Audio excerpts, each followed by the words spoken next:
चलो, तो trigonometric equation खत्म हो चुका है। सॉल्यूशन ऑफ ट्रायंगल स्टार्ट करेंगे। सॉल्यूशन ऑफ ट्रायंगल, ट्रायंगल का सॉल्यूशन निकालना है। अब इस बात का क्या मतलब हुआ कि ट्रायंगल का सॉल्यूशन निकालना है? तो ट्रायंगल के पार्ट्स कौन कौन से होते हैं? हाँ, ट्रायंगल को 3 साइड्स होती है और 3 एंगल्स होते हैं ना। तो जो 3 साइड्स और 3 एंगल्स है ट्रायंगल के, तो 6 पार्ट्स है ट्रायंगल के, बोल सकते हैं सर। अगर मैं एक ट्रायंगल निकालता हूँ ABC, तो इसमें 1 2 3 एंगल है और 1 2 3 साइड्स है। तो देयर आर टोटल 6 पार्ट्स। तो इनमें से कुछ दिए हुए रहेंगे, बाकी के फाइंड आउट करने होंगे। तो उसको कहेंगे सॉल्यूशन ऑफ ट्रायंगल। ट्रायंगल का सॉल्यूशन निकालने का मतलब क्या है? कुछ एंगल, कुछ साइड्स दी हुई रहेंगी, बचे हुए एंगल्स, बचे हुए साइड्स निकालने। बिल्कुल पहली चीज तो ये क्लियर कर लीजिए कि ट्रायंगल का सॉल्यूशन निकालने का मतलब क्या है कि आपके पास 3 एंगल्स है, 3 साइड्स है। Total in total there are 6 different parts of a triangle, जिनमें 3 साइड 3 एंगल्स है। इनमें से कुछ दिया हुआ रहेगा, जो बचा हुआ है वो फाइंड आउट करना है। बताइए क्या दिक्कत है इसमें? टारगेट समझ में आया? ट्रायंगल का सॉल्यूशन निकालने का मतलब क्या है? कुछ पार्ट्स दिए हुए हैं, उसकी हेल्प से बाकी के फाइंड आउट करने हैं। तो फाइंड आउट करने के लिए किन किन चीजों की हेल्प होगी? Number 1 sine rule, number 1 sine rule, number 2 cosine rule, and number 3 projection rule. Number 3 projection rule. ठीक है, sine rule, cosine rule, projection rule. Board के अंदर कोसाइन रूल या साइन रूल में से एक थ्योरम आए दिन पूछे जाते हैं। पिछले 10 साल में अगर बोर्ड की 20 एग्जाम हुई है, मतलब एक रेगुलर मार्च वाली, फरवरी एंड वाली, और एक जो फेल होते हैं उसके अंदर, वो दिवाली में फिर से एग्जाम देते हैं। तो दिवाली में जो होने वाली है, तो ऐसे अगर 20 एग्जाम पकड़ ले, तो 20 में से अगर इसका हम औसत निकाले, या फिर ये कितनी बार पूछा गया है इन दोनों में से एक थ्योरम, तो ऐसा मान के चले कि 20 में से 15 बार इसका प्रूफ पूछा जा चुका है। मतलब या तो कोसाइन रूल में 3 रूल्स है हमारे पास, तो 3 मतलब एक ही टाइप के है। Relation between angle and sides of a triangle होता है। एक ट्रायंगल है, उसके साइड्स और एंगल के बीच का रिलेशन, तो वो जो भी है तो उसको प्रूव करना है। तो 3 मार्क्स के लिए क्वेश्चन पूछा जाता है बोर्ड के अंदर, तो या तो साइन रूल प्रूव करने के लिए बोलते हैं या कोसाइन। ज्यादा पॉसिबिलिटी कोसाइन की होती है। तो कैसे कोसाइन रूल या फिर साइन रूल का फॉर्मूला आता है? हमें एग्जांपल सॉल्व करने के लिए क्या याद रखना है? सिर्फ रूल याद रखना है। रूल मतलब स्टेटमेंट, हमें सिर्फ स्टेटमेंट याद रखना है। लेकिन बोर्ड के अंदर उसका प्रूफ पूछा जाएगा, तो मैं प्रूफ भी समझा दूंगा। और प्रूफ समझने से फायदा ये होता है कि चीजों को याद रखने में आसानी होती है। हाँ भैया, इधर आ जाओ, मधुर के बाजू बैठ जाओ। बात समझ में आ रही है क्या? कि अब हमें क्या करना है? सॉल्यूशन ऑफ ट्रायंगल, ट्रायंगल का सॉल्यूशन निकालने के लिए इन तीनों में से किसी भी नियम की, फॉर्मूले की जरूरत पड़ सकती है। तो साइन रूल क्या होता है, कोसाइन रूल क्या होता है, प्रोजेक्शन रूल क्या होता है, ये हम लोग पढ़ने वाले हैं। और तीनों के प्रूफ्स, जो फॉर्मूले आते हैं वो कैसे आते हैं वो देखने वाले हैं। तो ज्योमेट्रिकल प्रूफ है इनके, ठीक है, जिसको हम देखेंगे। तो ये बेसिकली हमें पढ़ना है। अब इसके अंदर कुछ और फॉर्मूले आएंगे, जैसे नेपियर्स एनालॉजी आएगी, तो वो सारे डिराइव्ड फॉर्मूला है जो दिए गए उसी से।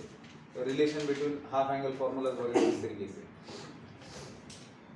तो वो भी हम देखने वाले हैं। लेकिन क्वेश्चंस को सॉल्व करने के लिए उसका इस्तेमाल होगा। तो सॉल्यूशन ऑफ ट्रायंगल के अंदर खासकर हमें ये चीजें पढ़नी है, ये 3 रूल्स, इनके प्रूफ्स और इसके ऊपर डिपेंडेंट क्वेश्चंस। फिर चौथा आएगा हाफ एंगल फॉर्मूले, और 5वां आएगा नेपियर्स एनालॉजी। ये बस एज अ फॉर्मूला हम लोग ध्यान में रखेंगे। इनके प्रूफ्स भी आसान है, इन्हीं के बेसिस पे दिए जाते हैं, कभी पूछे नहीं जाते बोर्ड के अंदर। और इसके ऊपर अगर कोई क्वेश्चन आ जाता है तो उसको सॉल्व किया जा सकता है बड़े आसानी से। तो टोटल सॉल्यूशन ऑफ ट्रायंगल इतना है। लेकिन इसी के अंदर एक और पॉइंट इंक्लूड किया गया है, that is polar coordinates. Polar coordinates, और इसका जो नेक्स्ट एक्सरसाइज है उसके अंदर पहले 2 क्वेश्चंस इसके ऊपर पूछे गए थे, और क्योंकि ये जो पोलर कोऑर्डिनेट्स है ये actually position of a point in a plane बताते हैं, तो इसके ऊपर भी सवाल पूछे जाने का चांस है, मतलब पूछा जा चुका है, चाहे सीटी में हो चाहे बोर्ड में हो। ठीक है, तो अब हम लोग सबसे पहले पढ़ने वाले हैं कि बेटा सबसे पहले हम लोग पढ़ने वाले हैं कि हमारे प्लेन के अंदर अगर कोई पॉइंट दिया है तो उसका पोलर कोऑर्डिनेट क्या होता है और वो कैसे डिफाइन होता है। आता अब एक बात आप मुझे बताइए, कल मैंने आपको बताया कि कार्टेशियन कोऑर्डिनेट जो होते हैं पॉइंट के हमारे, वो एक्चुअल में जब हम लिखते हैं किसी पॉइंट का कोऑर्डिनेट x कोऑर्डिनेट 2 है और y कोऑर्डिनेट 3 है, तो एक्चुअल में वो 2,3 लिखा जाता है with reference to some axis, 2 perpendicular line के रेफरेंस में लिखा जाता है। तो reference is very important thing while writing coordinates of a point in a plane. जब हम प्लेन के अंदर पॉइंट के कोऑर्डिनेट लिखते हैं तो सारा खेल रेफरेंसेस का है। अगर रेफरेंस चेंज कर दिया आपने, पहले आपका एक्स और वाई एक्सिस कहीं पे था, आपने उसके ओरिजिन को उठा के दूसरी जगह पे रख दिया, तो रेफरेंस की जगह बदली ना, तो उसके अकॉर्डिंग आपका एड्रेस भी बदलेगा पॉइंट का। तो बेसिकली कोऑर्डिनेट क्या है, एड्रेस है। मला तुम्ही सांगा आपण आपल्या घराचा ॲड्रेस सांगतो, समजा अमेझॉनवाला ते आलं पार्सल घेऊन, तर आपण समजा त्याला सापडत नसेल, आपण काय सांगतो, ती 7 मजली बिल्डिंग नाही दिसत का, त्याच्या समोर एक घर आहे बघा, ज्याला असा असा कलर दिलेला आहे, सांगत नाही का आपण रेफरन्स कोणाचं घेतलं, त्या 7 मजली बिल्डिंगचं घेतलं। नाही तर आपण काय म्हणतो, हनुमानाच्या मंदिराच्या तिथे त्याच्या पाठीमागचं घर माझंच आहे म्हणतो की नाही, म्हणजे रेफरन्स काय दिला, हनुमानाच्या मंदिराचा रेफरन्स दिला। लक्षात येते, कळते? आपका घर एक ही जगह पर है, लेकिन अगर आप मंदिर का रेफरेंस दे रहे हो तो उसके बैक साइड में हो सकता है, किसी और बिल्डिंग का रेफरेंस दे रहे हो उसके फ्रंट में हो सकता है, कोई आपके घर के बाजू में कोई बड़ी गाड़ी खड़ी है, जैसे कोई बड़ा कंटेनर खड़ा है, तो आपने कंटेनर का रेफरेंस दे दिया, इस रास्ते से आओगे तो एक बड़ा कंटेनर दिखेगा, वो मेरे घर के साइड में लगाया हुआ है, तो कंटेनर के साइड वाला घर, अब कंटेनर हो गया रेफरेंस। तो क्या घर का एड्रेस बदल रहा है? नहीं, रेफरेंस बदला, उसके हिसाब से आप एड्रेस बता रहे हो। पॉइंट प्लेन के अंदर यहीं पर है, लेकिन अगर कोऑर्डिनेट एक्सिस ये है तो इसके हिसाब से आपके कोऑर्डिनेट्स पॉजिटिव पॉजिटिव आएंगे, लेकिन मैंने कोऑर्डिनेट एक्सिस यहाँ पर ले लिया तो आपके कोऑर्डिनेट्स पॉजिटिव नेगेटिव पॉजिटिव आएंगे। अगर मैंने कोऑर्डिनेट एक्सिस यहाँ पर ले लिया तो इस पॉइंट के कोऑर्डिनेट्स दोनों नेगेटिव आएंगे। अगर मैंने कोऑर्डिनेट एक्सिस यहाँ पर ले लिया तो इसके कोऑर्डिनेट्स पॉजिटिव कॉमन नेगेटिव आएंगे। पॉइंट यहीं पर है, लेकिन मैं रेफरेंस कहाँ पे ले रहा हूँ, उससे मेरे कोऑर्डिनेट्स आते हैं। तो सवाल ये है कि क्या कार्टेशियन कोऑर्डिनेट्स को छोड़ के कोई और सिस्टम है कि जिससे हम लोग इस पॉइंट का पोजीशन बता सकते हैं? तो बिल्कुल बता सकते हैं। कार्टेशियन कोऑर्डिनेट्स में रेफरेंस के लिए क्या लेना पड़ता था बेटा? 2 एक्सिस, मतलब 2 परपेंडिकुलर लाइंस लेते थे हम। तो प्लेन को एक्चुअल में हम लोग क्या करते थे, 4 हिस्सों में डिवाइड करते थे। 2 परपेंडिकुलर लाइन से क्या होता था, आपका प्लेन जो है 4 इक्वल पार्ट्स में डिवाइड हो जाता था, जिसको हम कोऑर्डिनेट्स कहते थे। अब पोलर कोऑर्डिनेट्स के अंदर क्या होता है, प्लेन तो आपका है, प्लेन के अंदर पॉइंट भी है आपके पास, अब रेफरेंस आप क्या ले रहे हो, तो आप एक हॉरिजॉन्टल लाइन निकाल रहे हो जैसे, और यहाँ पर इस लाइन पर क्या कर रहे हो, जैसे मान लो एक रे निकाला आपने, लाइन छोड़ दी, एक रे निकाला। अब रे को क्या होता है, एक एंड उसका उसमें से निकलता है ना आपका रे, तो ओरिजिन होता है यहाँ पर आपके पास। तो ऐसा मान लीजिए कि इसको मैंने फिक्स कर दिया और ये क्या है, आपका रे है, हॉरिजॉन्टल लाइन है, ठीक है। हाँ, अब ये जो फिक्स पॉइंट कर रखा है इसको हम बोलेंगे पोल। इसको क्या बोलते हैं हमने, पोल। और ये क्या हो गई हमारी इनिशियल लाइन, इनिशियल लाइन। अब इसको घुमाना है कंपल्सरीली इन एंटी क्लॉकवाइज डायरेक्शन। अब आप मुझे बताइए कि इस प्लेन में कहीं पर भी पॉइंट रहने दीजिए, इसको घड़ी का कांटा समझिए। घड़ी का कांटा क्या होता है, बीच में फिक्स होता है सेंटर में और घूमते रहता है। हम इस डायरेक्शन में घूम रहे हैं, हमारा घड़ी का कांटा इस डायरेक्शन में घूमता है। अब आप मुझे बताइए इस प्लेन के अंदर कहीं पर भी अगर पॉइंट है तर तो पॉइंट ह्याच्या टप्प्यात येईल का नाही येणार। जसा हा फिरायला लागला, कहीं पर भी पॉइंट रहे, तो मान लो यहाँ पर पॉइंट है और भाई ने घूमना स्टार्ट कर दिया, क्या ये पॉइंट इसके ऊपर आएगा कि नहीं आएगा? मतलब प्लेन के ऊपर का हर एक पॉइंट इसके ऊपर आ सकता है। आप कहेंगे पॉइंट यहाँ पर है, कैसे आएगा, ये तो यहीं पे, अरे भाई ये एरो है, ये बढ़ सकता है, यहाँ से वहां तक जा सकता है जहां तक आपकी नजर नहीं जाती। जहां ना पहुंचे रवि वहां पहुंचे कवि।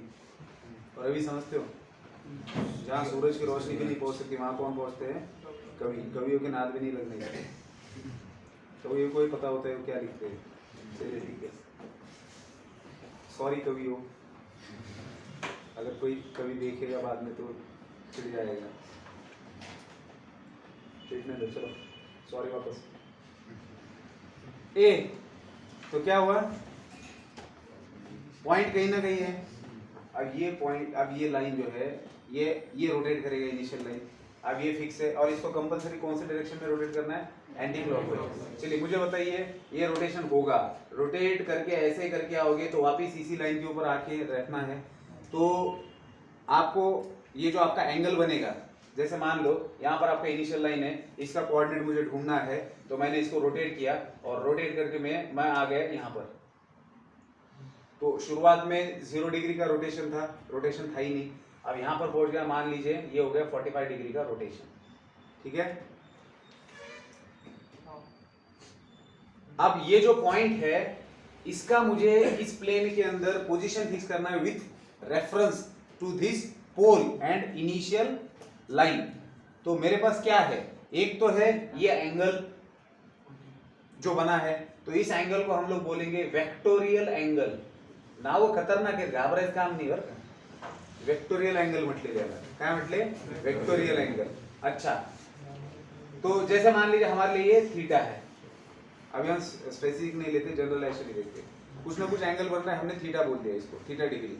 तो इस ये जो भी एंगल बनता है तो उसको क्या कहा गया है, वेक्टोरियल एंगल।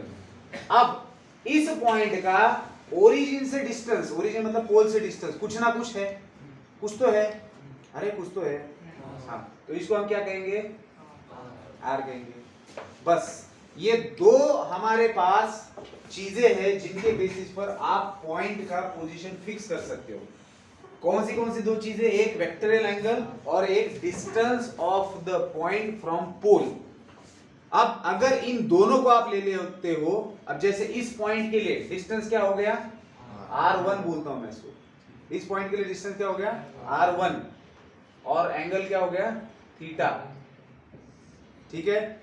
तो पहला कोऑर्डिनेट जो होता है वो डिस्टेंस लिखा जाता है और दूसरा कोऑर्डिनेट क्या होता है, वेक्टोरियल एंगल। आ रही बात समझ में, जैसे उधर एक्स कोऑर्डिनेट पहले होता है और वाई कोऑर्डिनेट बाद में होता है ना, तो वैसे पोलर कोऑर्डिनेट्स में पहले क्या होता है, distance of the point from the pole, और फिर दूसरा कोऑर्डिनेट होता है एंगल। अब r, थीटा हो गया, r1, थीटा। अब आप मुझे बताइए, अगर ये जितना भी रोटेशन है, थोड़ी देर के लिए मान लेते हैं 40 डिग्री का रोटेशन है, तो 40 डिग्री के रोटेशन पर इनफाइनाइट पॉइंट से, 40 डिग्री के रोटेशन पे इनफाइनाइट पॉइंट से, लेकिन r1 जितनी डिस्टेंस पर एक ही पॉइंट है, बात समझ में आ रही है। तो एंगल एक ही रहने दो, लेकिन क्योंकि डिस्टेंसेस अलग अलग है, तो इस लाइन के ऊपर ठहरे हुए सभी पॉइंट्स के कोऑर्डिनेट्स हम लोग बता सकते हैं और यूनिकली बता सकते हैं। मतलब ऐसा होगा क्या किसी और पॉइंट का कोऑर्डिनेट इसके साथ मैच कर रहा है, नहीं, y कोऑर्डिनेट मैच करेगा, y coordinate in the sense theta match करेगा, हर एक पॉइंट का थीटा मैच कर रहा है, लेकिन हर पॉइंट का जो पहला कोऑर्डिनेट है, that is distance of the point from the pole, ये अलग अलग आ रहा है। अब ऐसा भी हो सकता है कि डिस्टेंस सेम है, यही डिस्टेंस है पहला कोऑर्डिनेट, लेकिन एंगल अलग अलग आ रहा है, उस सिचुएशन में सर्कल बनेगा, क्या बनेगा, सर्कल।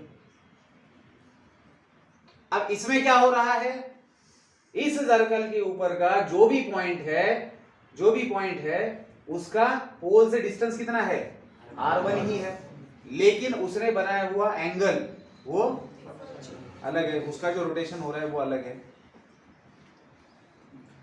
तो मतलब दो चीजें होगी, एक तो अगर आप एक ही लाइन के ऊपर का पॉइंट लेते हो तो उस समय सारे पॉइंट्स का वेक्टोरियल एंगल सेम रहेगा, अगर आप सर्कल बनाते हो, सर्कल के ऊपर का पॉइंट लेते हो, तो distance from the pole same रहेगा, एंगल बदलते रहेगा। तो क्या आप इस बात से सहमत हो कि प्लेन के ऊपर के हर एक पॉइंट को डिफरेंट एड्रेस मिल रहा है, इस सिस्टम से मिल रहा है कि नहीं, हर एक पॉइंट को अलग r और अलग थीटा से रिप्रेजेंट किया जा रहा है कि नहीं। एक तो r सेम होगा तो थीटा डिफरेंट होगा, अगर थीटा सेम है तो r डिफरेंट होगा।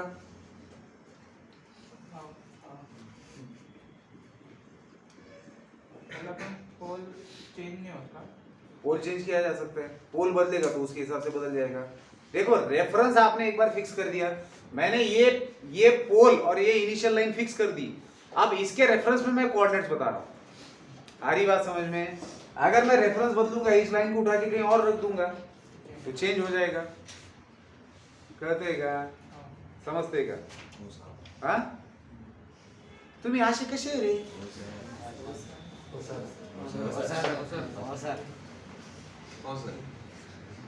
गुंगीतून बाहेर येत जा, झोप यायला लागली तर आपोआपच स्वतःहून उठून उभा राहत जा, नाही तर मी आर्डन बरं का मोठ्यानं. मी प्रल्हाद शिंदेचे गाणे चालू करीन, भक्तिगीत. हाँ, तो पोलर कोऑर्डिनेट के अंदर किसी भी पॉइंट का पहला कोऑर्डिनेट क्या होता है? Distance of that point from the pole r, comma angle, vectorial angle theta. ठीक है, तो अब हम लोग रिलेशन एस्टैब्लिश करेंगे. एक पॉइंट है, उस पॉइंट का हमें कार्टेशियन कोऑर्डिनेट दिए हैं और उसी पॉइंट के पोलर कोऑर्डिनेट्स लेंगे और उनके बीच में क्या रिलेशन आता है. तो मुझे बताइए, एक पॉइंट है मान लेते हैं, तो हमारे पास इस पॉइंट के लिए कोऑर्डिनेट्स है x, y. चलिए ये x, y है मान्य. अब इसके अंदर मैं ओरिजिन को पोल मान लेता हूँ और पॉजिटिव एक्स एक्सिस को इनिशियल लाइन मान लेता हूँ. तो पोलर कोऑर्डिनेट मेरा बन गया, मतलब पोल मेरे पास आ चुका है और इनिशियल लाइन भी आ चुकी है. अब मुझे क्या करना है, एक ही पॉइंट के पोलर कोऑर्डिनेट और उसी पॉइंट के कार्टेशियन कोऑर्डिनेट, दोनों के सिस्टम को देखना है कि दोनों का रिलेशन क्या आता है. तो इसका क्या है, ये इस पॉइंट का x कोऑर्डिनेट है और y कोऑर्डिनेट है, और पोलर कोऑर्डिनेट क्या होगा, r, थीटा होता है ना. हाँ, चलिए अब क्या करते हैं हम लोग, ये आपका r हो गया. यहां से मैं अगर x एक्सिस के ऊपर परपेंडिकुलर ड्रॉ करूं तो ये डिस्टेंस कितना होगा, इसको OAB बोल देते हैं. ये डिस्टेंस कितना होगा, क्योंकि इस पॉइंट का y एक्सिस से डिस्टेंस मतलब उस पॉइंट का x कोऑर्डिनेट, तो ये बन गया आपका x और ये बन गया आपका y. ठीक है, तो मुझे क्या करना है, मुझे relation between polar coordinate and Cartesian coordinate, मतलब अगर मुझे किसी पॉइंट के कार्टेशियन कोऑर्डिनेट दिए और मुझे पूछा जाता है कि उस पॉइंट के पोलर कोऑर्डिनेट बताइए, तो उसके लिए मेरे पास रिलेशन होने को चाहिए. अगर मुझे किसी पॉइंट के कार्टेशियन कोऑर्डिनेट दिए, वही बोला था कि मैंने पहले, अगर मुझे किसी पॉइंट के पोलर कोऑर्डिनेट दिए हैं तो मैं कार्टेशियन कोऑर्डिनेट लिखने को आना चाहिए. तो अब यहाँ पर क्या हो रहा है, मेरे पास चलो ये क्या है, थीटा. ये क्या है, थीटा. ये क्या है, थीटा. कितनी भी कोशिश कर लो, मैं जैसे नहीं बोल पाऊंगा. थीटा नहीं, मत करो कोशिश, पढ़ाई करो, काफी है. तो x, y, r, थीटा. तो ये हो गए पोलर कोऑर्डिनेट. अब मुझे बताइए, क्या ये राइट एंगल ट्रायंगल है? और अगर राइट एंगल ट्रायंगल दिखता है तो सबसे पहले याद किसकी आती है, पाइथागोरस की याद आनी चाहिए अगर राइट एंगल ट्रायंगल दिखता है. तो पाइथागोरस की वजह से आप क्या बोल सकते हो, r square is equal to x square plus झालं. एक पॉइंट आहे, त्याचे x आणि y कोऑर्डिनेट दिले, ठेवा याच्यात, त्या पॉइंटचा r भेटून देईल तुम्हाला. तो रिलेशन क्या हुआ,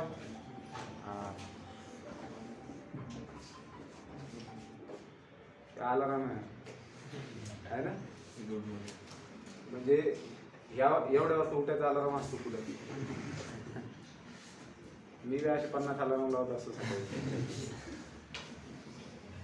5 वाजता, 5 वाजून 1 मिनिट, 5 वाजून 2 मिनिट, म्हणजे पहिला अलार्म बंद बी होत नाही तो दुसरा वाजायला लागतो. तुमचे मोबाईल नाही दिसले पाहिजे बरं कर. जर का मोबाईल दिसला मला, मोबाईल माझा झाला. नियम आहे, डायरेक्ट नियम आहे. मोबाईल जर कोणी क्लासमध्ये लेक्चर चालू असताना बघितलं ते मोबाईल माझा झाला. त्या दिवशी ॲपलचा एक मोबाईल भेटता राहिला मला 12वीच्या क्लासमध्ये.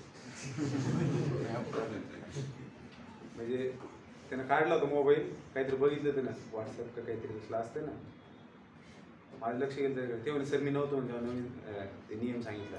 म्हणलं आता कळून घे, म्हणलं आता याच्यानंतर तुमच्याजवळ जर तसं काय असेल, कोणतरी असं ते फायदाच आहे माझं. आलं लक्षात, त्याचा मोबाईल काढणार का. मग ते एकदा मोबाईल जप्त केला मग फक्त एकदा भेटू शकतो तुमचे पॅरेंट्स आल्यावर पुन्हा तर मग दुसऱ्या वेळेस भेटलं घेतलं मग पॅरेंट्स आल्यावर की नाही मग देणार मग पोलीस आल्यावर दी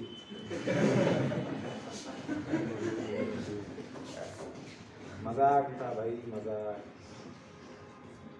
हा चला हे झालं.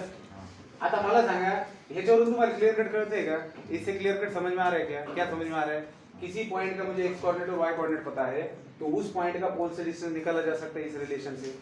अगर मैंने बोल दिया एक पॉइंट है जिसका कोऑर्डिनेट 2,3 है तो उस पॉइंट का ठीक आहे आता नको घालू बरं का पाहायला मग नीट बसणं तेच तर आहे ना महत्वाचं नाही तेच तर महत्वाचं आहे ना अवेअरनेस बेटा.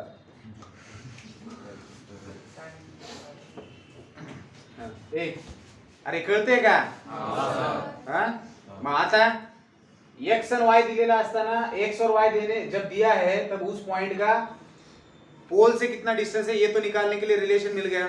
लेकिन एक्स और वाई देने के जब दिया गया है तब उस पॉइंट का वेक्टोरियल एंगल कितना बना है ये कैसे फाइंड आउट करेंगे. तो राइट एंगल ट्रायंगल है तो और किसकी याद आनी चाहिए ट्रिग्नोमेट्री. Very good trigonometry. ये मेरा स्टूडेंट है फाउंडेशन वाला मेहनत करता है बहुत मेहनत करता है. तो जो लोग नहीं कर रहे वो लोग भी करना स्टार्ट करो ठीक है. अब मुझे बताइए हाँ तो क्या करूं मैं कौन सा रेशो इस्तेमाल करूं कि जिसके अंदर देखो थीटा तो आपके सामने पड़ा हुआ है कौन सा रेशो इस्तेमाल करूं कि जिसकी वजह से मुझे वाई और एक्स दोनों मिल जाए. टैन करेंगे. टैन क्या होता है opposite side by adjacent side. तो tan theta is equal to क्या लिखूंगा मैं AB upon OB that is y by x. Therefore tan theta is equals to y by x. ये क्या हो गया रे मेरे लिए रिलेशन हो गया. अगर मैं अभी आपको बोलता हूँ कि एक पॉइंट है A having coordinate 2,3 having coordinate 1,1 मतलब ऐसी एंगल मिलने के लिए having coordinate 1,1. अब मैं आपसे पूछता हूँ कि उस इस पॉइंट का ये तो मैंने कार्टेशियन कोऑर्डिनेट दिया मैंने आपको पूछा इस पॉइंट की मुझे पोलर कोऑर्डिनेट्स बताइए तो आपको आर और थीटा निकालना पड़ेगा. पोलर कोऑर्डिनेट मतलब क्या और तू बॅगच नाही काढली का आणखी हा भयाने बोल हो इस म्हणजे ते एवढं मंत्रमुग्ध झालं ते गुंगून गेलो झोपेत का लेक्चर मध्ये काय माहिती. ये कोऑर्डिनेट्स दिए आपको पॉइंट के. अब आपको क्या करना है इस पॉइंट के पोलर कोऑर्डिनेट निकालना है मतलब इस पॉइंट का पोल से कितना डिस्टेंस है ओरिजिन से और इस पॉइंट तक पहुंचने के लिए पॉजिटिव एक्स एक्सिस को कितना घूमना पड़ा है. तो अगर आपको r निकालना है तो आप कैसे निकालेंगे r is nothing but root of x square मतलब 1 स्क्वायर y स्क्वायर मतलब 1 स्क्वायर. तो कितना आएगा √2 और मुझे इस पॉइंट तक पहुंचने के लिए कितना घूमना कितना रोटेशन करना पड़ा कैसे फाइंड आउट करूंगा. tan theta is equal to y by x. y क्या है यहाँ पर 1 x क्या है यहाँ पर 1 तो मुझे थीटा कितना मिलेगा अगर tan थीटा की वैल्यू 1 है तो 45 डिग्री. अब सबसे मेन चीज यहाँ पर समझिए कि पोलर कोऑर्डिनेट्स के अंदर जो आपका थीटा होता है उसके ऊपर रेस्ट्रिक्शन लगाया गया है कि थीटा आप लोग 360 नहीं ले सकते और 360 से ज्यादा भी नहीं ले सकते नहीं तो एक ही पॉइंट के कई सारे एड्रेस बनेंगे. एक ही पॉइंट के कई सारे एड्रेस बनेंगे ना. अगर मान लो मैं ये और थीटा ग्रेटर देन और इक्वल टू 0 थीटा आप 0 ले सकते हो क्योंकि कोई पॉइंट मान लो पोल इनिशियल लाइन के ऊपर ही रह रहा है.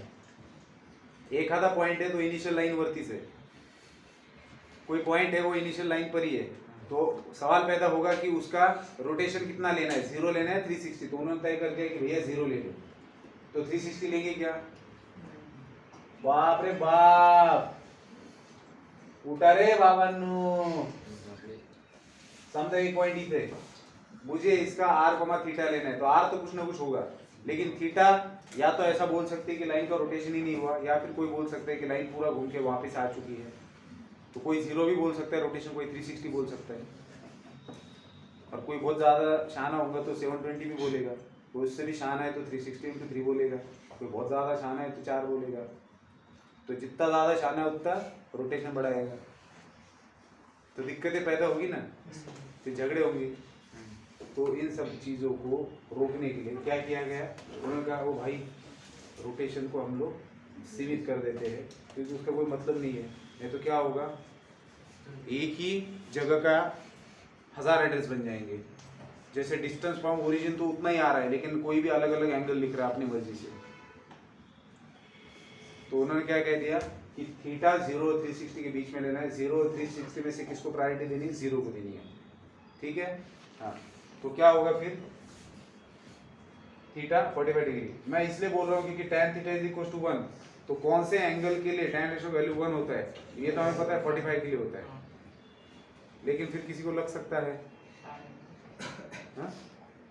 अगर थीटा अच्छा नहीं है तो tan इनवर्स कर देंगे। हाँ वो तो ठीक है, वो स्टैंडर्ड नहीं है तो tan इनवर्स कर देंगे, लेकिन रोटेशन वाला एंगल नहीं लेना है, 360 प्लस 45 नहीं लेना है, ये बोल रहा हूँ। ठीक है, चलिए तो क्या करना है अभी, ये तो हो गया कि जब कार्टेशियन कोऑर्डिनेट दिए हैं तब हम लोग क्या कर रहे हैं, पोलर कोऑर्डिनेट निकालने के लिए रिलेशन देखा हमने। अब उल्टा है, अगर मुझे किसी पॉइंट का पोलर कोऑर्डिनेट दिया जाता है, मतलब r और थीटा दिया जाता है, तो फिर मैं कैसे निकालूं?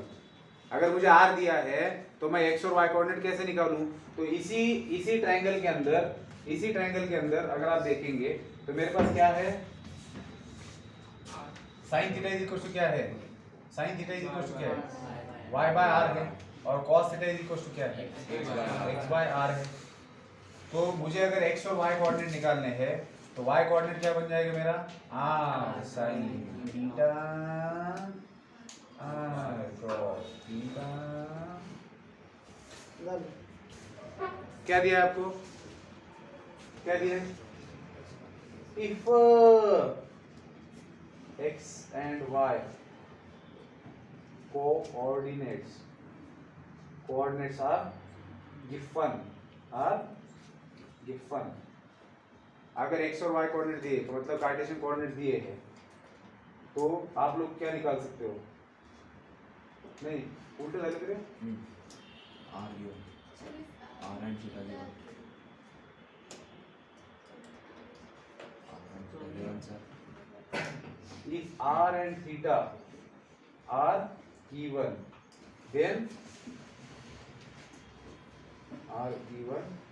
then we can find Cartesian coordinates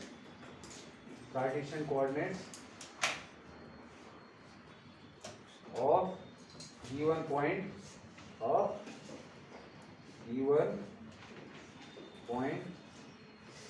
by using above relation,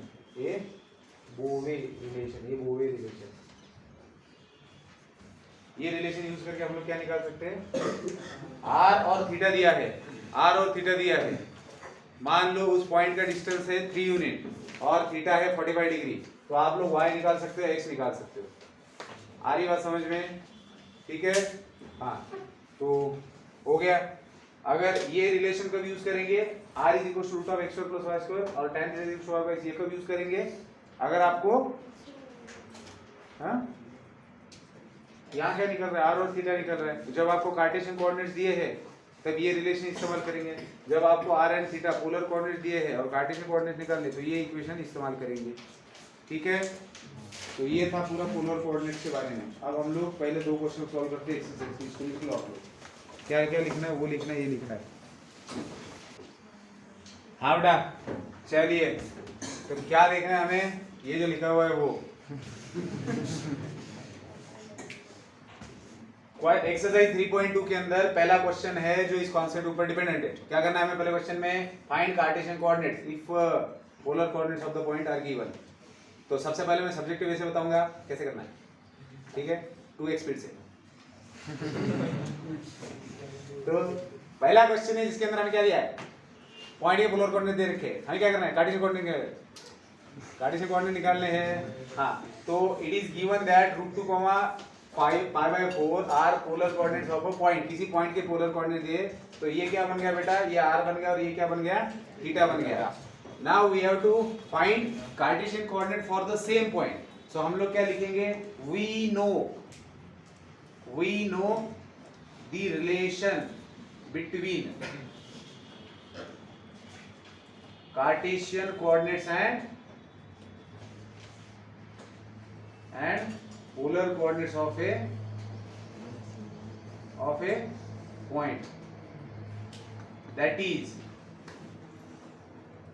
क्या होता है, r और थीटा दिया है तो x कैसे निकल जाता है, x is nothing but r cos theta, y is nothing but r sin theta. तो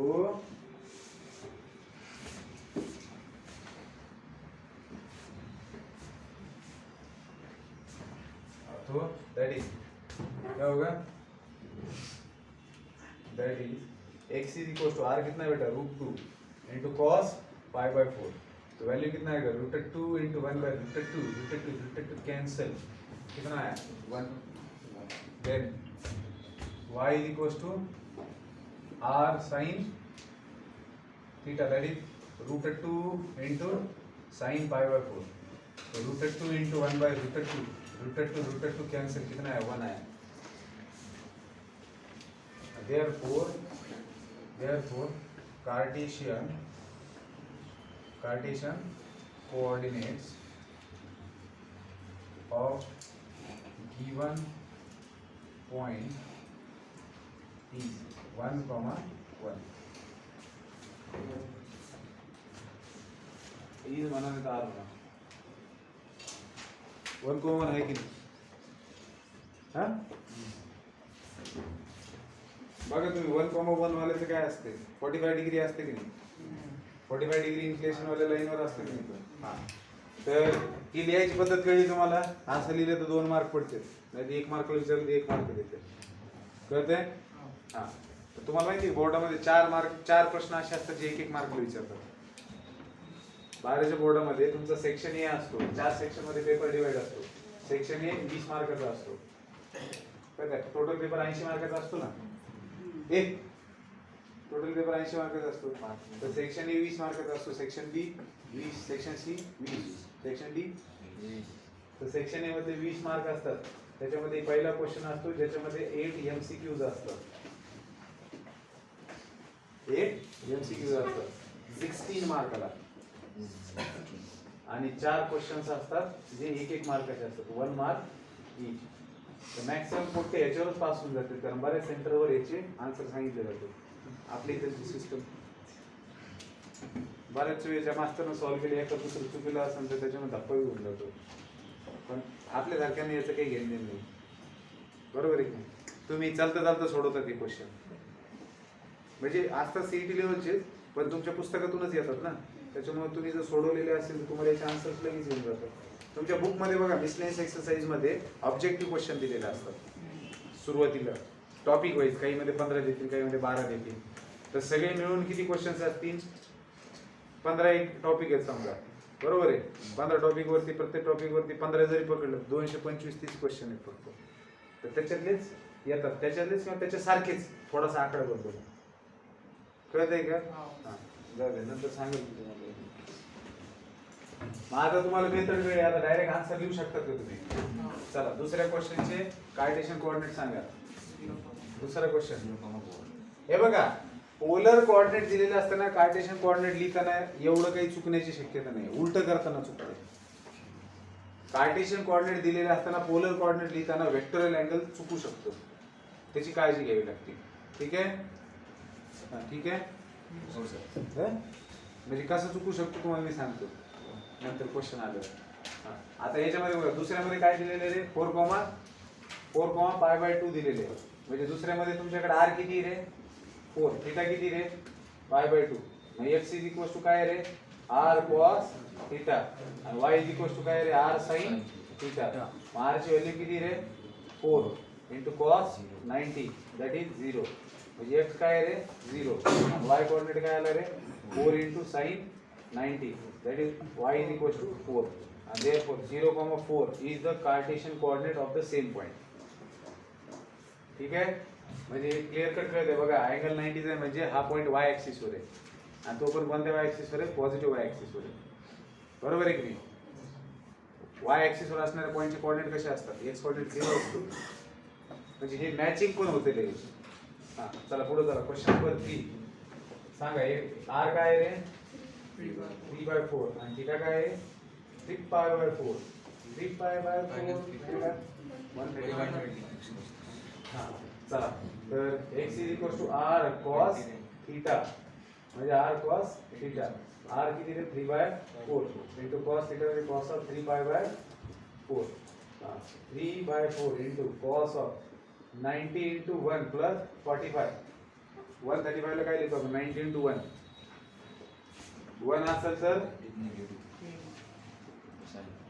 cos च्या जागी sin 45 आणि कोणता क्वाड्रंट आहे सेकंड मध्ये cos निगेटिव्ह म्हणून हे होणार मायनस म्हणजे काय झालं 3/4 into minus 1/√2 म्हणजे काय झालं मायनस 3/4√2 हे काय आलं तुमचं x कोऑर्डिनेट बरोबर आहे का बरोबर आणि y कोऑर्डिनेट काय येणार आहे y कोऑर्डिनेट क्या आएगा r sin थीटा तो r कितना दिया 3/4 sin 3 पाई बाय 4 तो सेम होगा इसको क्या लिखेंगे sin 90 into 1 plus 45 यहाँ पे भी शिकवलेले बरं का ये पढ़ाया हुआ है मैंने हाँ तो ये क्या हो जाएगा 3/4 into 90 ये ऑड है तो साइन का क्या बनेगा cos 45 लेकिन सेकंड क्वार्टर में साइन कैसा होता है पॉजिटिव तो ये पॉजिटिव रहेगा 3/4 into 1/√2 तो आंसर क्या आएगा 3/4√2 देयरफॉर कार्टेशियन कोऑर्डिनेट क्या आ गया आपके -3/4√2, 3/4√2 तो क्लियर सी बात है जाहिर सी बात है सेकंड क्वाड्रेंट में एंगल है थीटा से पता चल रहा है 135 डिग्री का थीटा है तो सेकंड क्वाड्रेंट में तो x और y कोऑर्डिनेट क्या आना चाहिए पहला नेगेटिव दूसरा पॉजिटिव तो मतलब आप देख सकते हो ऐसा कि आपका जो आंसर लिखे हो वो सही है या गलत है लास्ट क्वेश्चन कर लेते हैं फिर लिखना हाँ r कितना दिया बेटा 1/2 थीटा कितना दिया है 7 पाई बाय 3 तो 7 पाई बाय 3 मतलब कितना 420 डिग्री का एंगल है ओ पाई बाय 3 मतलब कितना 60 पाई बाय 3 मतलब कितना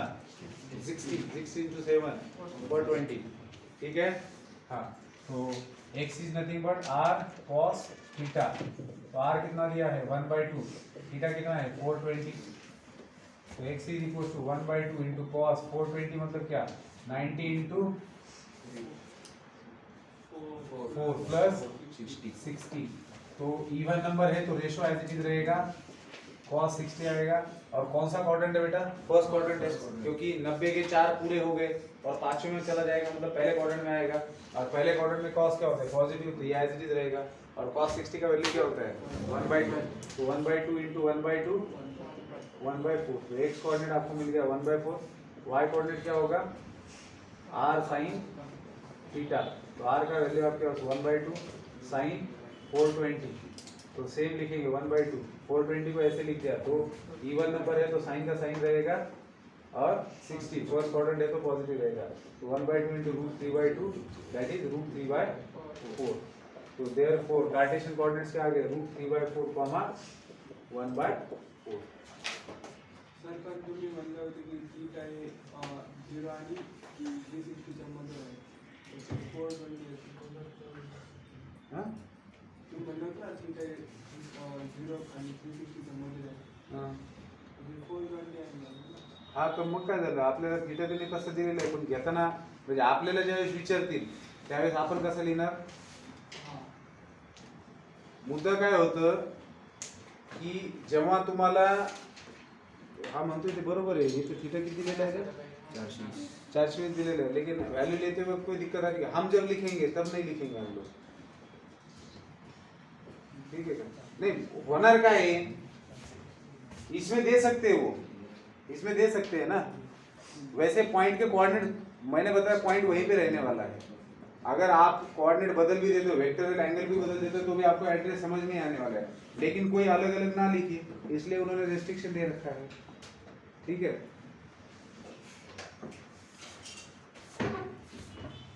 बात तो सही गई लेकिन इसमें ऊपर वाले को आप हटा दोगे ना ऊपर वाले को हटा दिया हमने 2 पाई को हटा दिया मतलब 1/2 पाई बाय 3 कर दीजिए वैसे ही लेंगे जब अपन लिखेंगे तब हाँ जब अपन अब जैसे अगले क्वेश्चन में कार्टेशियन कोऑर्डिनेट दिए अपने को पोलर कोऑर्डिनेट लिखने हैं तो है ना तब क्या करेंगे अपन थीटा 0 से 360 के बीच में ही लिखेंगे ये क्या हो गया तेरे 1/4 कॉमा √3/4।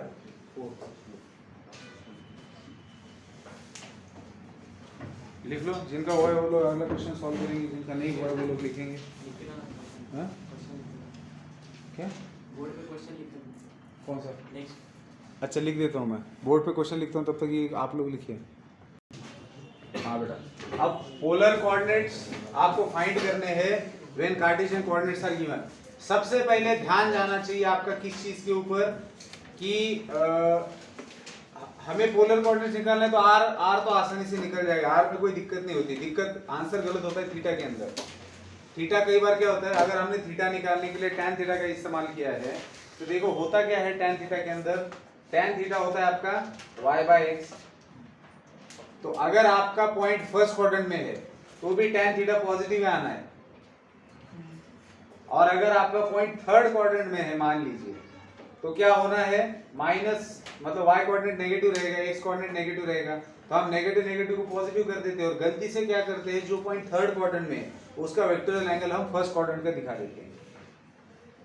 जैसे मान लो अगर -2, -2 पॉइंट दिया है, अब -2, -2 पॉइंट, इस पॉइंट के लिए अगर वेक्टोरियल एंगल निकालना है तो आप क्या करेंगे, अगर मैंने tan थीटा का फॉर्मूला इस्तेमाल किया तो क्या बन जाएगा, y/x बन जाएगा, तो उससे क्या मिलेगा, मुझे 1 मिलेगा। लेकिन हमारा y कोऑर्डिनेट और x कोऑर्डिनेट दोनों नेगेटिव है, तो इससे ये प्रतीत होता है कि वो पॉइंट तो थर्ड क्वाड्रेंट में चाहिए। आ रही बात समझ में? तो एक्चुअल में ये वैल्यू जो होता है tan थीटा का वैल्यू, वो आपको एंगल तो देता है, लेकिन आपको देखना होता है कि साइन क्या है कोऑर्डिनेट्स के, उसके हिसाब से थोड़ा सा सोचना पड़ेगा। तो देखिए इसीलिए मैं बताता हूं कि किस तरीके से निकाला जाता है। अब जैसे ये है, ये तो फर्स्ट क्वाड्रेंट है, इसकी कोई दिक्कत ही नहीं है, इसको आप tan थीटा इस्तेमाल कर सकते हो। जैसे पहला r क्या आएगा, r निकालना है तो x² + y², ये रिलेशन है हमारे पास कि कार्टेशियन कोऑर्डिनेट्स ये दिए हैं, पोलर कोऑर्डिनेट में का डिस्टेंस निकालना है तो r इज √x² + y²। तो x² मतलब क्या 2 + y² मतलब क्या 2, तो क्या मिलेगा आपको 2। और थीटा निकालना है तो मैंने tan थीटा लिख दिया y/x, तो y कितना है √2, x कितना है √2, तो 1 मिल रहा है। तो tan theta is equal to क्या होगा 45। तो थीटा इज इक्वल टू 45। अब थीटा 45 सही है कि नहीं, एक बार इसकी तरफ देखना है। ये दोनों कोऑर्डिनेट पॉजिटिव है तो फर्स्ट क्वाड्रेंट से आना चाहिए, तो सही है, ठीक है। अब जरा इसको देखिए, ये क्लियर कट समझ में आता है। थीटा क्या होगा इसका 90 होगा, क्यों, क्योंकि x कोऑर्डिनेट 0 है, मतलब ये y एक्सिस पर है। लेकिन अगर मैं यहाँ पे 0 का -1/2 लिखता तो थीटा क्या होता, तो 180 नहीं 270 होता। 0,1/2 ये पॉइंट कोऑर्डिनेट कहाँ होते हैं, y कोऑर्डिनेट पॉजिटिव ऊपर होता है, y कोऑर्डिनेट नेगेटिव नीचे होता है। अगर पॉइंट यहाँ पर है तो मेरा इनिशियल एक्सिस घूम के यहाँ पर आएगा, 270 डिग्री बनाएगा। बात समझ में आ रही है? तो एक काम करते हैं, आपको ये 0,1/2 दिया है, तो इसको मैं क्या करता हूँ,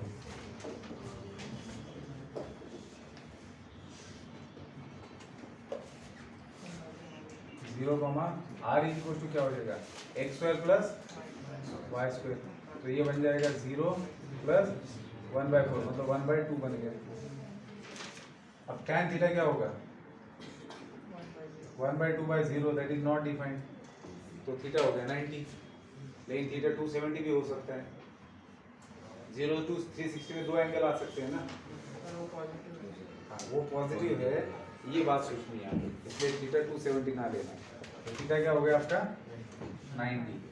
तीसरा 1, -√3, तो r इज इक्वल टू √1 का स्क्वायर 1 + 3, तो ये मिल गया 2, ये मिल गया 2। अब यहाँ पर आपका tan क्या मिलना है आपको, tan theta is equal to -y/x, that is -√3, तो tan theta is equal to minus of tan 60 π/3। Sir वो फोर्थ कोऑर्डिनेट माइनस क्या बोल रहे थे आप? मैं कह रही थी कि डिनोमिनेटर में 0 है, फिर हम लोग मतलब पूरा ही 0 होता है।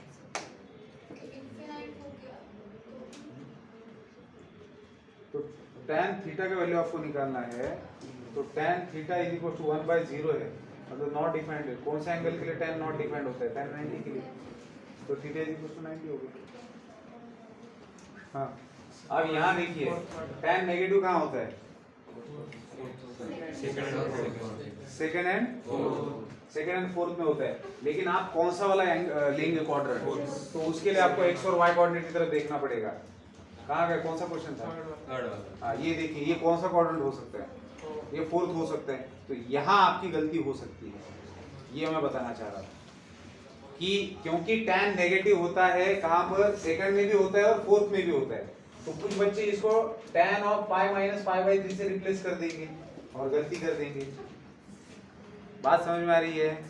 tan of pi minus theta क्या होता है? माइनस tan थीटा होता है ना। मेरे पास ये माइनस tan थीटा है, तो मैं इसको tan of pi minus theta लिख दूंगा, तो मेरा वेक्टोरियल एंगल गलत हो जाएगा। क्यों? क्योंकि मेरे कोऑर्डिनेट्स कैसे हैं? एक्स कोऑर्डिनेट पॉजिटिव है, वाई कोऑर्डिनेट नेगेटिव है, मतलब ये पॉइंट फोर्थ क्वाड्रेंट में है।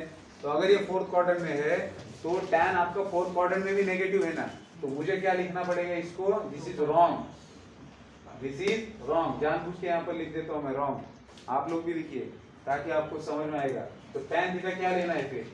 माइनस tan पाई बाई 3 है, तो इसको आप लिखेंगे tan 2 pi minus pi by 3 since fourth quadrant. करते का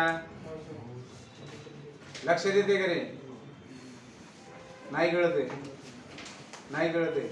मला एक सांगा, सुरुवातीला आलतं का तू वेक्टोरियल एंगल वगैरह क्या असतं बघितलंय का? आप मुझे बताइए कि ये जो कोऑर्डिनेट है, ये जो पॉइंट है, इसके कोऑर्डिनेट्स ये कौन से क्वाड्रेंट में है? इसको देख के बताइए कौन से क्वाड्रेंट में है? फोर्थ क्वाड्रेंट में है ना। क्यों? क्योंकि एक्स कोऑर्डिनेट पॉजिटिव और वाई कोऑर्डिनेट नेगेटिव। तो अगर कोई पॉइंट फोर्थ क्वाड्रेंट में होता है और मुझे वेक्टोरियल एंगल निकालना है, तो मेरा इनिशियल एक्सिस रोटेट करके यहाँ जाएगा, मतलब 270 से ज्यादा आएगा ना। लेकिन जब आप tan थीटा की वैल्यू निकाल रहे हो, जब tan थीटा निकाल रहे हो, तो tan थीटा आपका y बाय एक्स है रिलेशन, तो ये नेगेटिव आ रहा है ना। तो हमारे पास tan दो क्वाड्रेंट में नेगेटिव है, tan हमारे पास दो क्वाड्रेंट में नेगेटिव है। मुझे आप बताइए, माइनस tan थीटा को आप रिप्लेस कर सकते हो tan of pi minus theta से और tan of 2 pi minus theta से। माइनस tan थीटा के लिए दोनों फॉर्मूले लिखे जा सकते हैं, लेकिन हमने यही क्यों लिया 2 पाई माइनस थीटा, ये क्यों नहीं लिया? क्योंकि ये ले लेते हैं ये, तो हमें सेकंड क्वाड्रेंट का एंगल मिलेगा। तो ये कब लेते थे? अगर आपका पॉइंट सेकंड क्वाड्रेंट से आता था। अरे नहीं कळत तुम्हाला, नहीं समझ में आया, यश को नहीं समझ में आया। चलिए एक और बार कोशिश करता हूँ। हाँ बेटा उठ जाओ। हाँ, मुझे आप बताइए आपका पॉइंट कहाँ पर है रे? मान लेते हैं कि आपको क्या दिया हुआ है। सारी दिक्कत क्या आ रही है पता है? क्यों आ रही है? क्योंकि हमने वेक्टोरियल एंगल निकालने के लिए tan थीटा का इस्तेमाल किया। वेक्टोरियल एंगल निकालने के लिए हमने tan थीटा लिया, इतना समझ में आया सबको? tan theta is equal to हमने क्या लिखा? y coordinate upon x coordinate. अब tan थीटा का वैल्यू नेगेटिव आ रहा है, तो वेक्टोरियल एंगल मुझे बताइए tan नेगेटिव कहाँ होता है? सेकंड और फोर्थ में होता है ना। तो अब सेकंड क्वाड्रेंट में भी tan नेगेटिव और फोर्थ क्वाड्रेंट में भी tan नेगेटिव। अब आपके tan का वैल्यू आया है नेगेटिव, तो आप ये जो एंगल है यहाँ पर लिखा गया, इस एंगल के लिए tan का वैल्यू नेगेटिव है। तो कंफ्यूजन नहीं होगा कि थीटा यहां से लिया जाए या यहां से, क्योंकि tan तो दोनों में भी नेगेटिव है। क्लियर है यहां तक? tan दोनों भी क्वाड्रेंट में नेगेटिव है, तो जाहिर सी बात है कि हम यहां से ले या यहां से ले। अगर यहां से लेना है तो माइनस tan थीटा को क्या लिखा जाता है? tan of pi minus theta. मेरे पास tan माइनस है ना, तो मुझे अगर थीटा निकालना है तो ये पॉजिटिव है, तो इसको भी पॉजिटिव बनाना पड़ेगा। तो माइनस tan को पॉजिटिव में कन्वर्ट करने के लिए माइनस tan थीटा को tan of pi minus theta लिखते हैं हम लोग। तो मैं ऐसे लिखूंगा pi minus theta, theta acute angle होता है, 180 में से एक्यूट एंगल हटा दिया तो सेकंड क्वाड्रेंट का एंगल मिलेगा। तो मैं ऐसे लिखूं या ऐसे लिखूं, कंफ्यूजन ये है। अब ये कैसे क्लियर होगा? तो दिए गए पॉइंट्स के कोऑर्डिनेट्स देखिए। अब कार्टेशियन कोऑर्डिनेट की बात करेंगे अगर हम लोग, तो आपके कार्टेशियन कोऑर्डिनेट पहले क्वाड्रेंट के अगर पॉइंट है अगर, तो दोनों पॉजिटिव होते हैं, x coordinate positive, y coordinate, दूसरे क्वाड्रेंट के अंदर अगर पॉइंट है तो x coordinate negative, y coordinate positive, तीसरे में है तो दोनों कोऑर्डिनेट्स नेगेटिव नेगेटिव, चौथे में है तो पॉजिटिव नेगेटिव। अब आप मुझे बताइए आपके जो ये कोऑर्डिनेट्स है, पहला पॉजिटिव और दूसरा नेगेटिव, मतलब ये कौन से क्वाड्रेंट में है? तो फोर्थ क्वाड्रेंट में है, तो -tan को अगर मुझे रिप्लेस करना है तो इससे रिप्लेस करो या इससे करो? 2 पाई से करो। समझ में आई अभी बात? हाँ, तो इसलिए मैंने इसको गलत बोला है कि आप ये गलती ना करें। तो tan ऑफ क्या लिखेंगे? 2 पाई माइनस π/3। तो इससे आपका एंगल क्या आएगा बेटा? tan of 5 π/3। इसको क्रॉस मल्टीप्लाई कर दिया तो π/3 60 है, तो ये बन गया tan 300 डिग्री। तो tan theta is equal to tan 300, तो थीटा आ गया 300 डिग्री। क्लियर है अभी? हाँ, ये तो बेकार है, पहले क्वाड्रेंट का है। अब ये भी, हाँ चलो ये भी है। अरे ये भी किस्सा, यहाँ पे भी तो किस्सा बन रहा है। पहले क्वेश्चन में भी किस्सा बन गया, हाँ फर्स्ट या सेकंड, फर्स्ट या थर्ड। ओ भाई कहाँ गया पहला क्वेश्चन? यहाँ tan theta is equal to क्या है? y/x है, √2/√2 1 आया, मतलब tan पॉजिटिव आया। मैंने काहे के लिए पहले क्वाड्रेंट लिया? थर्ड क्वाड्रेंट में भी तो tan पॉजिटिव होता है। मैं इस tan 45 को tan ऑफ 5 + 45 भी तो लिख सकता हूँ, पॉजिटिव है तो। मैंने 45 ही क्यों लिया? क्योंकि अगर थर्ड क्वाड्रेंट में होता ये पॉइंट तो उसके दोनों कोऑर्डिनेट्स नेगेटिव होते हैं। याद रखेंगे, अगर इसी क्वेश्चन को मैं ऐसे लिखता हूं कि -√2, -√2 दिया है और इसके पोलर कोऑर्डिनेट्स निकालिए, तो r तो यही आएगा, r तो 2 ही आएगा, लेकिन थीटा क्या आएगा? π + 45, मतलब थर्ड क्वाड्रेंट, मतलब 225। बात समझ में आ रही है आपकी? इसके लिए थीटा क्या आएगा आपका?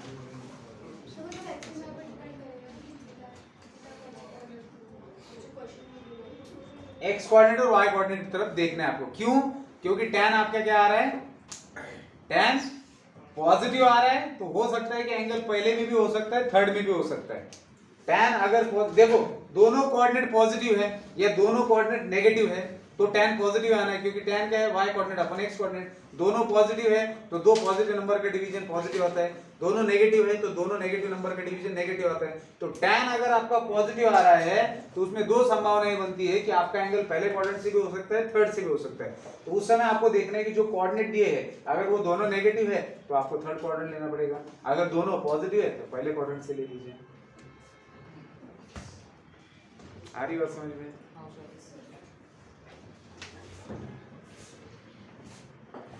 अभी इस वाले क्वेश्चन में भी वही हो रहा है। आपके पास क्या है? r तो निकाल लेंगे आप, tan थीटा लेंगे तो पॉजिटिव आएगा, तो पॉजिटिव आएगा तो क्योंकि दोनों कोऑर्डिनेट्स पॉजिटिव है इसलिए फर्स्ट क्वाड्रेंट से ही लेंगे हम लोग, क्योंकि पहले क्वाड्रेंट में ही आपको पॉजिटिव पॉजिटिव मिलता है।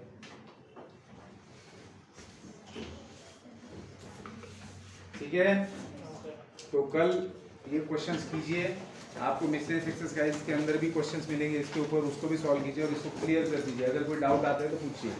ठीक है, चलिए कल मिलते हैं।